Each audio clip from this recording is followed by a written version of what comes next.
Assalamu alaikum fam, hope you're doing fantastic. So, we're in chapter 3 on mixed principalities. Let's begin. But it is in the new principality that one has real difficulties. So, new principalities versus the established ones, that there's been a long patriarchal family who's ruled the territory. Remember? First, if it is not entirely new, but like a member of another state, so that the whole can be called a mixed state. Its disorders spring at first from a natural difficulty which exists in all new principalities. Okay, so a mixed state, right? And then we have new principalities, and then old principalities. Let's go further. This is that men change rulers willingly, hoping to better their lot, and this belief makes them take arms against their ruler. But in this they are deceived. So look at that. Wow. So they want to change their lot, they take up arms, and they say, hey, well, we think we can exchange this bad ruler for someone else. It's revolution time. So let's see why he thinks they are deceived. As their experience shows that the things have become worse. So this is interesting. The economic devastation from regime change wars and from revolutions that get hijacked by a malcontent faction, right? I think we can look at a lot of historical examples of failed revolutions and the successful ones. But when something fails that bad, it fails pretty bad, you know? This is the result of another very natural and ordinary necessity, which is that a new prince must always inflict harm on those over whom he rules. So this is interesting, right? Does a new ruler have to kind of have the fear angle so that they don't defect and rebel? There was some points in Genghis Khan's biography that I've been reading where he conquered a territory. They pretended to submit. When his soldiers left, they went back again to doing what they were doing. He sent his soldiers back, leveled everything, enslaved the people, and then let that be a new territory, right? So letting a territory become a vassal, or conquering it and rebuilding, or everyone fully submitting and going along with the picture. What rulers had to do during the 14th century is quite interesting, right? Very interesting, because remember, this is a different time period, right? Both with his men at arms and with countless other injuries his new conquest entails. Thus, you will find enemies in all those whom you have injured by occupying that principality. Look at that. So what is he saying here? The occupation that you do within the principality, because it's a new conquest and you're the new prince, you're going to have some people just really, hey, you're oppressing us, you're occupying us, we're not going to like you, so the prince has to, he's arguing, inflict harm to submit them, right? Whether you agree with the side that is occupying or the side that is resisting, he's just stating the literal process for us to understand, right? And you cannot maintain the friendship of those who have helped put you there, since you will not be able to satisfy them as they expected. That's interesting. So somebody, your allies who helped you get to that point, if you don't give them enough loot, percentage, or whatever it is they want, someone on the flip side could offer them something and then completely take it away from you. Nor can you treat them with strong medicine, since you are obligated to them. So you can't overly abuse them because you have some obligation. If you hurt your allies, that'll give an alert to those who would be potential allies. Like, look what so-and-so does to their allies, right? It's very interesting because certain dictators fall because they go around hurting too many people on their own council, right? And then that makes it so you're not want to be loyal. Whereas Genghis Khan, in his biography that I read, he rewarded his people extensively, right? And he didn't care about your aristocratic level or what tribe you're from. If you pledged loyalty, you got a reward. So he took out the class system when it came to who he trusted and employed and gave booty to. Very interesting. For this reason, however strong one's armies may be, one will always need the favor of the inhabitants to gain possession of a country. Yeah, it's very interesting. The love of the common people. If the people don't support you in the end, how long will your rule be? Perfect example, the French Revolution, the Jacobins mincing off the head of Marie Antoinette and her husband, right? It was for these reasons that Louis XII of France swiftly occupied Milan and just as swiftly lost it. So I like how he said that. He's in, he's out. Easy come, easy go, you know? And Ludovico's own forces were sufficient to take it from him the first time. For the inhabitants who had willingly opened their gates to him, look, see that? You see that? So Ludovico, he's like, hey, let's go in, take it back from this French occupier. The people were like, open the gates. We want you to save us. Come on, right? So the people turned against him. This is interesting. A cool aspect is, this is kind of true because how did Hernan Cortez, slowly get the tribes on his side to go against the Aztecs? Which led to the conquering of Mexico and changing the culture entirely so everyone speaks Spanish and not the indigenous language, right? He got the tribes, the people, to go with him against the central power of the territory, right? And the Aztecs lost their hold on the people because they were extremely harsh with some of the other tribes of Tabasco and others, and it slowly led to their downfall. So, yes, he has a perfect point here. Finding themselves deceived about him and about those benefits that they anticipated, could not bear the offenses of their new prince. Bear the offenses of their new prince. You follow that?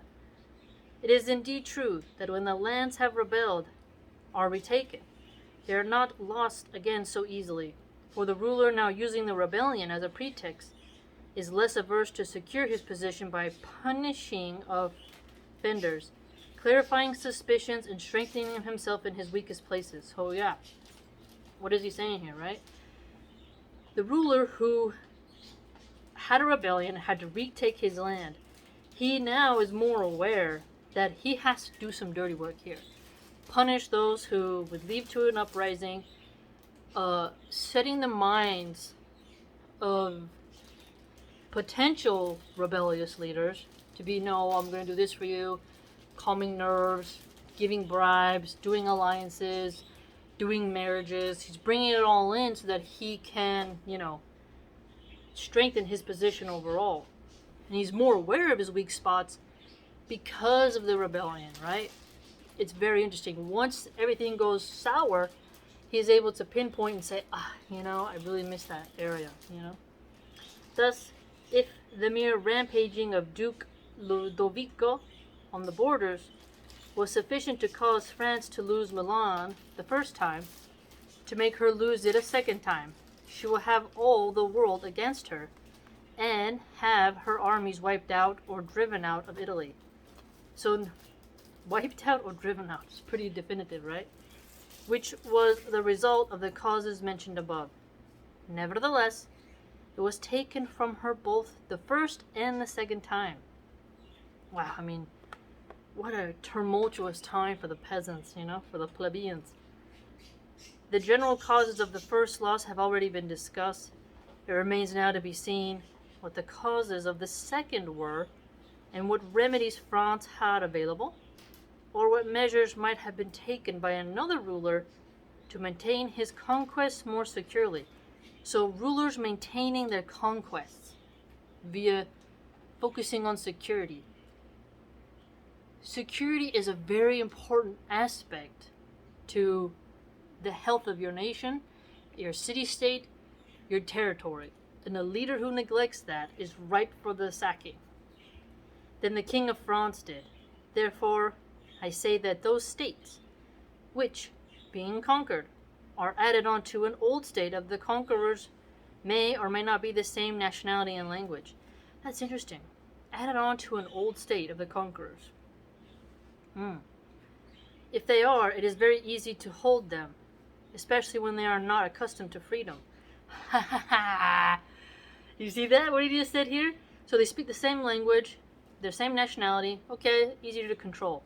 So if you conquer a territory, they speak the same language as you, they have the same nationality, it's easier to keep that newly acquired area maintained or an old one maintained. But notice how he said, not accustomed to freedom. Right? Tyrants don't like a free spirit. They see the word as liberty as something dirty, as something bad.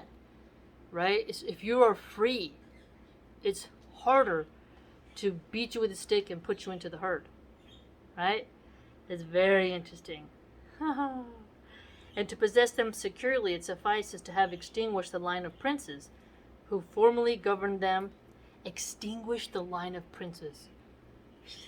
Completely wipe out their seed, right? Remember, fatherhood, having children as soon as possible, these were values, right? Get the princes freaking married. Get the children coming out. We want heirs. We want backup princes in case one dies from a fever, right? Because remember, people died very easily back then.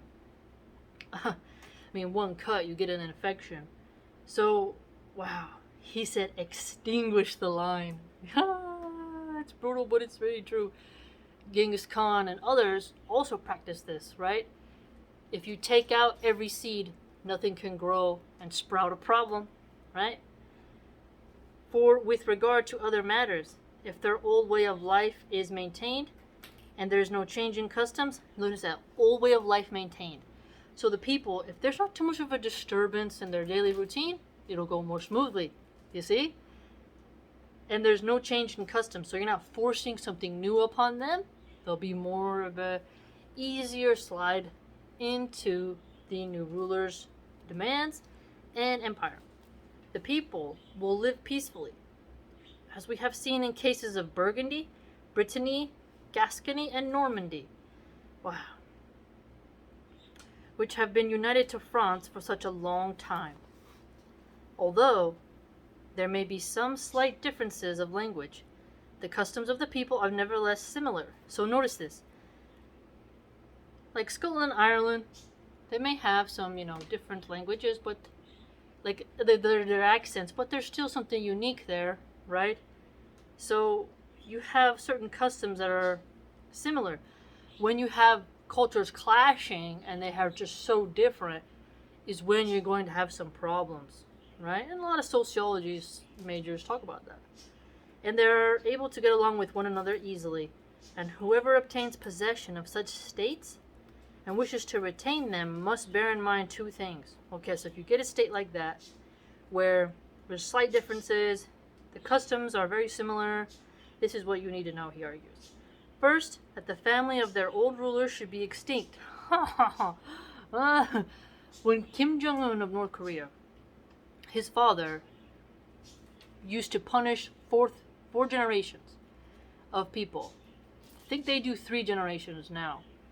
But a lot of people, it's cruel, but they would do it to send a message, like, what you do today will ripple into the future, right? So when he says, make the old rulers extinct, it wipes out the hope of returning back to a system that was. It's gone forever, new thing, don't even look back, right? You push the people into this new path so that they'll have like a lingering hope of an empire that was, right?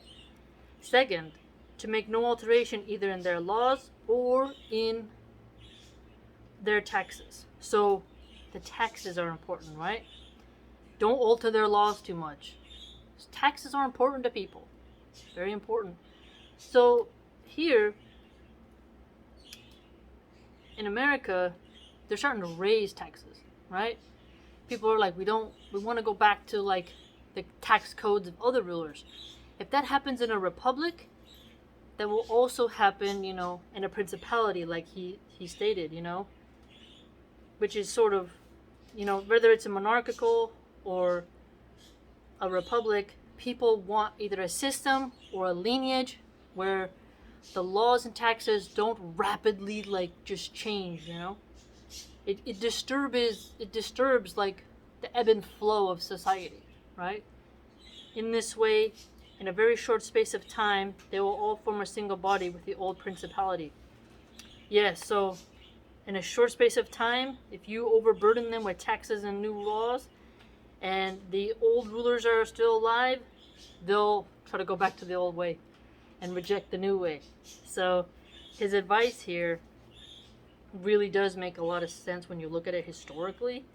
And even though he's talking about 14th century Europe and Italy, still you could argue that today with political parties and candidates who promote fast radical change and how some people resist such unknowns, right? Because it's a risk to the harmonic comfort, right?